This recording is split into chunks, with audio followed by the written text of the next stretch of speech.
Cheikh El Hadj Malick radiallahu taala anhu dafa waxoon ni sama jàkka ci Ndakaaru, sama jàkka ca Ndar, sama jàkka ca Tiwaawan fekk mu di fi nekk ku toroxati yaa toroxal sa bopp.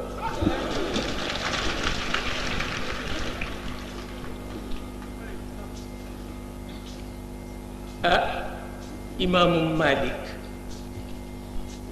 dafa am ku ko laaj ni ko lu tax yonent bi wax ni yàlla suturaal na xeetam ak li xew. mu ni ko yàlla suturaal ñu xawwi. waaw yàlla suturaal na waaye ñoom ñu xawwi ba tax na ku xawwi ko yaa xawwi sa bopp. waaw lu mat a xàmme la ba tax na kon nag li fi nekkoon jógu fi te du fi jóg ci kàttanu yàlla.